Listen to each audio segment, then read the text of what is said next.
Dulu semua wilayah ini disebut Palestina. Awalnya di bawah kekuasaan Ottoman, 75% penduduknya Muslim, 20% Kristen, 5% Yahudi. Sejak tahun 1923, pasca Perang Dunia Pertama, diduduki oleh Inggris. Sebelumnya, tahun 1917, Inggris sudah merilis deklarasi Balfour menjanjikan kepada komunitas Yahudi akan membantu mendirikan negara khusus Yahudi di Palestina.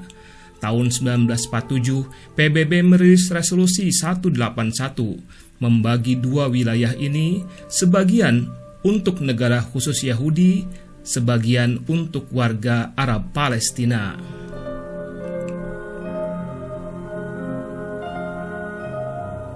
Para imigran Yahudi membentuk kelompok teroris Irgun dan Haganah, menyerbu dari desa ke desa, membunuh dan mengusir orang Palestina. 14 Mei 1948, Inggris angkat kaki dari Palestina. Di hari yang sama, kaum Yahudi mendeklarasikan berdirinya Israel. Mesir, Suriah, Yordania, dan Irak lalu mengirim pasukan ke Palestina untuk melawan Israel. Sayang, mereka saling bersaing dan lemah strategi. Bahkan Yordania ternyata melakukan perjanjian rahasia dengan Inggris tidak akan memerangi Israel.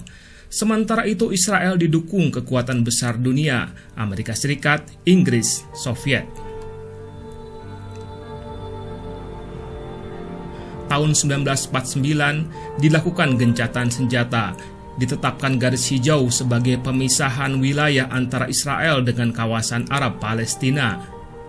Kawasan ini diduduki oleh Jordania dan diberi nama Tepi Barat. Kawasan Gaza diduduki oleh Mesir.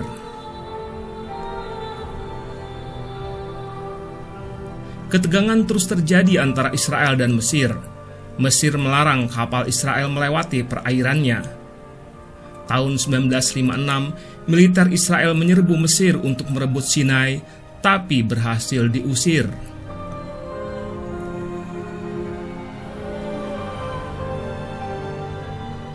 Juni 1967, militer Israel semakin kuat, disuplai dana dan senjata Amerika Serikat, Inggris, Prancis, menyerang Mesir, Suriah, dan Jordania. Perang berlangsung 6 hari.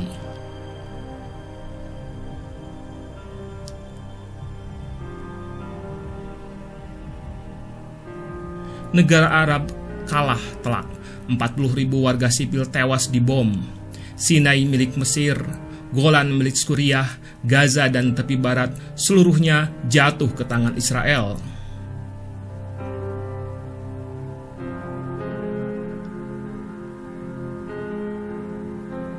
Israel punya 3 opsi terkait tepi barat. Pertama, menjadikannya sebagai bagian negara Israel dan warga Arab di sana otomatis akan jadi warga Israel. Kedua, mengembalikan ke Jordania. Ketiga, membiarkan warga Arab membentuk negara sendiri. Israel tidak melakukan ketiganya, tapi melakukan berbagai upaya untuk mengusir warga Arab di tepi barat, agar seluruhnya dikuasai oleh Yahudi. Bagi kaum Yahudi Israel, seluruh tanah Palestina adalah tanah yang dijanjikan Tuhan untuk mereka.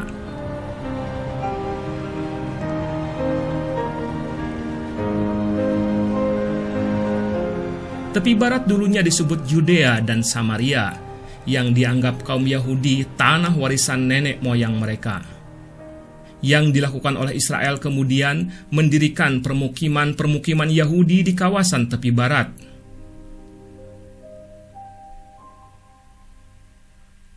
Warga Yahudi dibantu tentara merampas tanah dan rumah milik warga Arab Palestina yang tak bersenjata. Semakin hari semakin banyak orang Yahudi Israel yang tinggal di tepi barat.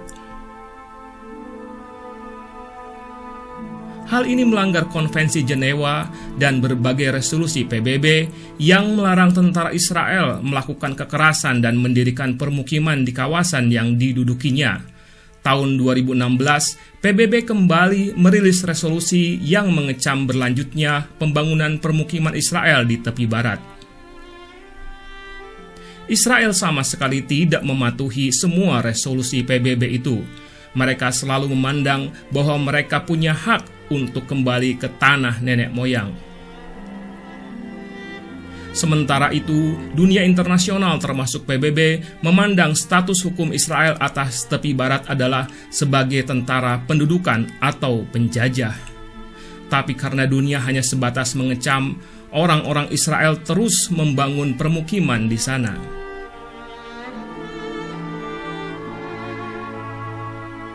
Jumlah orang Yahudi di tepi barat semakin meningkat. Israel memberikan berbagai fasilitas kesejahteraan dan keamanan kepada para pemukim ilegal Yahudi itu.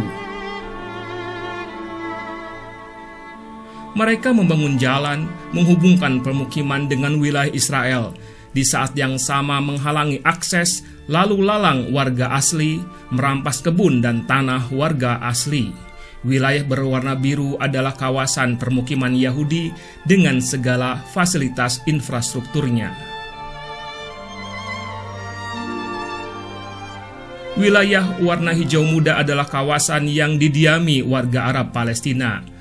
Orang-orang Palestina hidup dalam keadaan miskin dan setiap saat terancam diusir. Mereka pun melakukan aksi-aksi protes. Senjata mereka hanyalah batu yang dilemparkan ke arah tank-tank Israel. Karena situasi semakin tidak aman buat Yahudi, Amerika Serikat pun mengupayakan negosiasi antara Israel dengan Palestina.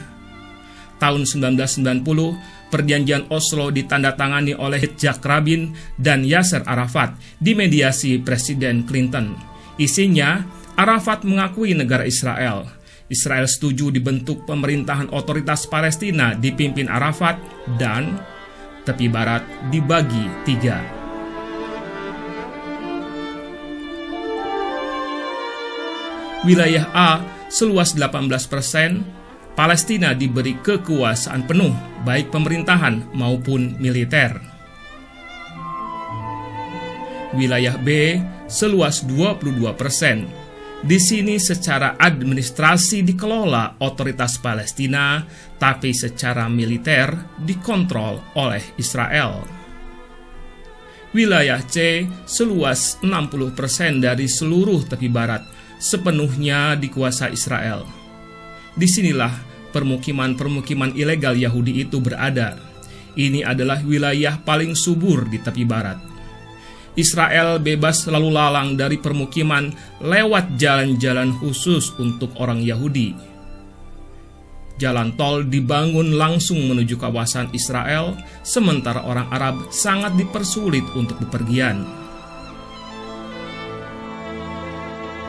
PBB mendukung upaya two-state solution, yaitu membantu Palestina mendirikan negara sendiri di tepi barat dan Gaza.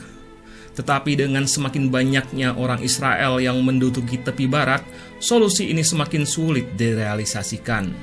Para pemukim ilegal hidup di kawasan yang permanen dan penuh fasilitas, sekolah, rumah sakit, bahkan universitas. Mereka akan mati-matian mempertahankan tepi barat. Sementara itu, warga Palestina hidup di kamp-kamp pengungsian. 70% of all Palestinians are refugees. There was a shockwave of 2 mass expulsions by Israeli forces. The nearly 800,000 in the Nakba in 1948, when over 500 villages were ethnically cleansed, then another 300,000 in the 1967 war.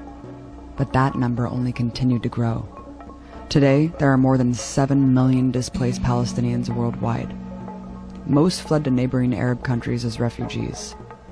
The United Nations Relief and Works Agency for Palestinian Refugees, known as UNRWA, tracks the dire refugee situation where there are the highest concentrations. Thousands more are unregistered. In Lebanon, UNRWA has registered 425,000 Palestinian refugees. Syria houses over 425,000 as well. Jordan, which shares its greatest border, is home to 1.9 million Palestinian refugees. But with those shockingly large refugee populations, an even larger number of Palestinians are internally displaced.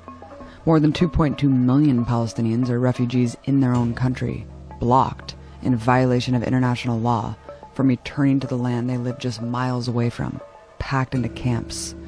These camps experienced the highest rates of poverty and unemployment. In 1950, the UN temporarily leased land to create the first tent cities for Palestinian refugees who were internally displaced. Eventually, the UN replaced their tents with concrete boxes. They were tiny structures with tin roofs, where people were packed, sweltering in the blazing heat. Today, within the State of Israel, over 300,000 remain as displaced Palestinians. In the West Bank, nearly 800,000 people are UN-registered refugees. But even greater, an unconscionable 1.1 million refugees are packed into the tiny, caged Gaza Strip, completely blocked by Israel from leaving. According to the United Nations Resolution 194, issued after the Nakba in 1948, the Israeli government must allow the refugees to return to their homes, with compensation for their suffering. But Israel, to this day, remains in violation of this UN resolution, denying their right to return. While the Gaza Strip is a completely walled-off prison by the Israeli state, it is no longer under military occupation. However, the Palestinians in the West Bank camps are. Not only do they suffer as refugees, but they're also subjected to a violent military occupation by the very same forces who made them refugees in the first place. Today, Balata is the biggest and most densely populated refugee camp in the West Bank. Most of the people here were expelled from Haifa, Jaffa, and Jenin, all ethnically cleansed by the Israeli army. Balata has served as a hotbed of resistance to the occupation, and Israeli forces attacked the entire camp often as collective punishment.